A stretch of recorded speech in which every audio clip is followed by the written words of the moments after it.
Welcome back to Bloodstained Backstories. I'm your host, Jace. Imagine the sun beating down on a sweltering Texas morning. You're walking across your university campus. Maybe you're heading to class. Maybe you're grabbing a bite to eat. Well, it's August 1st, 1966, and it feels like any other ordinary day in Austin. But then, gunfire. A sound that echoes across 5 city blocks. People drop to the ground, some screaming, some silent. The shots keep coming, methodical and merciless, from the sniper perched high above the University of Texas tower. This wasn't a battlefield. It was a college campus, and within the next hour and a half, America would witness one of the most deadly and shocking mass shootings in its history. This is the story of Charles Whitman, the Texas Tower Sniper. Charles Joseph Whitman was born on June 24th, 1941, in Lake Worth, Florida. The eldest of 3 sons, he grew up under the shadow of a father who was equal parts provider and tyrant. His father, C.A. Whitman, was a successful businessman but abusive at home. He was domineering and quick to anger and often physically violent towards his family. His mother, Margaret, endured the brunt of the abuse but clung on to her Catholic faith, raising her sons with strict discipline and devotion. From the outside, Charles looked like the perfect all-American boy. He was bright, testing with an IQ of 139. He excelled in school and became a gifted pianist, and even achieved the rank of Eagle Scout at the age of 12, one of the youngest in history at that time. But there was a darker undertone. Charles learned early how to handle firearms. His father taught him to shoot and encouraged his skill relentlessly.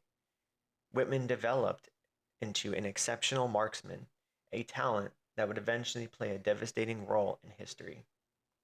At 18, desperate to escape his father's grip, Charles enlisted in the Marines in July of 1959. Whitman excelled in boot camp, qualifying as a sharpshooter.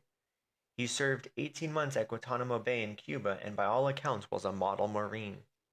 His performance earned him a scholarship to attend the University of Texas at Austin to study mechanical engineering. In Austin, he seemed to be building a normal life.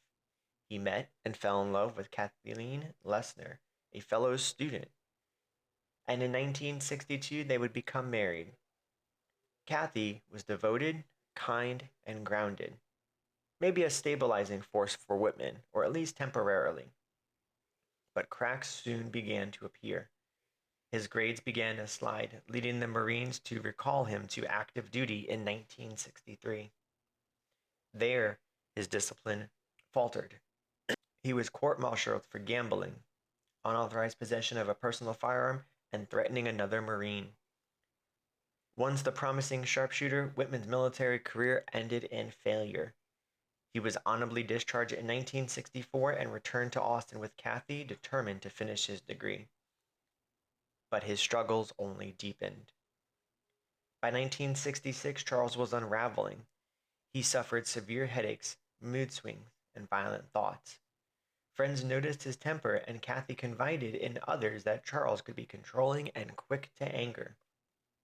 That March, Charles went to the University Health Center telling psychiatrist Dr. Maurice Dean Heatley that he was troubled by overwhelming rage and even had fantasies of shooting people from the tower. Dr. Whitman noted the remarks, but did not take any significant action. It was a missed opportunity, one that still haunts discussions of the case today. Had that doctor intervened and provided help that he needed, the entire tragedy may have never taken place. Later, Whitman's autopsy revealed that he had a brain tumor against his amygdala, the part of the brain associated with aggression and fear. Some experts argue that this tumor could have contributed to his violent impulses. Others insist it was just a small factor in a larger storm of psychological, and personal issues. On July 31st, 1966, Charles sat down with his typewriter and he wrote a suicide note that read in part, "I don't really understand myself these days. I am supposed to be an average, reasonable, and intelligent young man. However, lately I cannot recall when it started.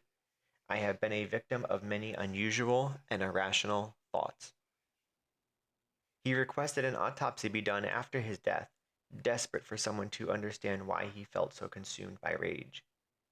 Then, quiet in the night, Whitman acted. He drove to his mother's apartment. He strangled her and stabbed her to death. Hours later, back at his home, he murdered his wife Kathy as she slept. Both women were killed before dawn.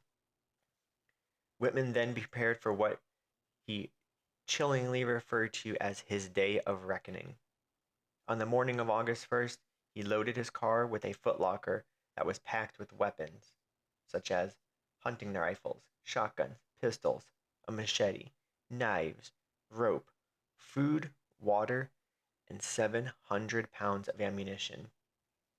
He disguised himself as a maintenance man and pushed the heavy truck into the University of Texas's tower. At 11:25 a.m., he reached the 28th floor. There, he bludgeoned 47-year-old receptionist Edna Townsley, killing her instantly. He then shot and killed Margaret Lamport and her nephew Mark Gabor as they ascended the tower with their family. By 11:48 a.m., Charles stepped onto the observation deck and he began firing at the world below. From his vantage point, Whitman commanded a perfect view of the campus and its surroundings. His shots echoed across the grounds, reaching into the streets, sidewalk, and nearby buildings. Claire Wilson was 8 months pregnant and shot in the abdomen. Her boyfriend Thomas Ekman was killed shielding her. Sadly, their unborn child did not survive. Robert Boyer, a mathematics professor, was shot in the back while walking across campus. Officer Billy Speed was one of the first officers on the scene, and he was shot trying to take cover behind a statue. Paul Sontag and Claudia Rutt, teenagers that were both engaged to be married, were gunned down while seeking cover. The chaos was unimaginable.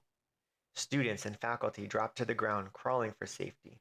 Others ran into buildings, dragging the wounded with them. Remarkably, ordinary citizens began fighting back. Armed Texans, many with hunting rifles, returned fire at the tower, pinning Whitman down and limiting his visibility. This civilian resistance likely saved countless lives. Meanwhile, radio stations broadcast the tragedy live on the air, describing the chaos as it unfolded. Across the nation, listeners sat glued to their radios, hearing the horror in real time. Inside the tower, 3 Austin police officers, Romaro Martinez, Houston McCoy, and Jerry Day, along with Alan Crum, the university's bookstore manager, worked their way up the 27th floor. They had no coordinated plan, no tactical team, and no training for an event like this, yet they knew they had to act. At 1:24 p.m., the men burst into the observation deck. Martinez fired first, followed by McCoy, whose shotgun blast struck Whitman in the chest and head. After 96 harrowing minutes, the siege was finally over. When the gunfire ceased, 14 people lay dead from the tower shooting. More than 30 others were wounded. Counting his wife and mother, Whitman's final death toll reached 16. Austin was shaken to its core. The university closed the tower for 2 years. Then again, in 1975, after a string of suicides, it would not reopen until 1999. This case sparked debate. Was Whitman driven by mental illness, the tumor in his brain, or pure malice? The questions remain unsettled. Behind every statistic is a life lost. Edna Townsley was the tower receptionist. Marguerite Lamport and her nephew Mark Gabor. Officer Billy Speed, who was just 22 years old. Claudia Rutt and Paul Sontag, young, in love, and planning a future together. Thomas Ekman, killed shielding his pregnant girlfriend. David Gunby, who lived decades with the injuries before dying in 2001 as a direct result of his wounds, and many more.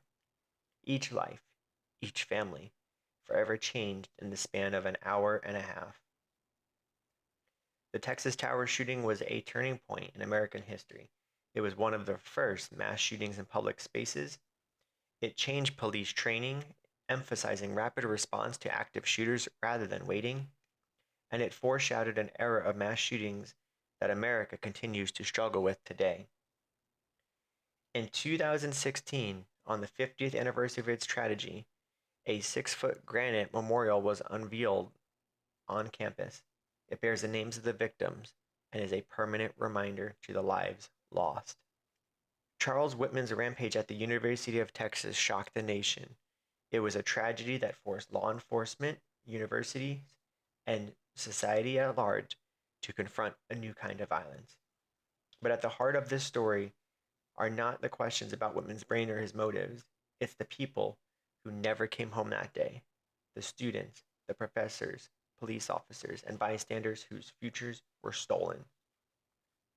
As we remember August 1st, 1966, we honor their lives and acknowledge the haunting legacy that continues to shape how we live today. This has been Bloodstained Backstories. Thank you for joining us on another episode. If you found this story powerful or meaningful, please remember to follow us, subscribe, like, and share this podcast with others. It helps us keep telling these important stories and ensures the victims are never forgotten.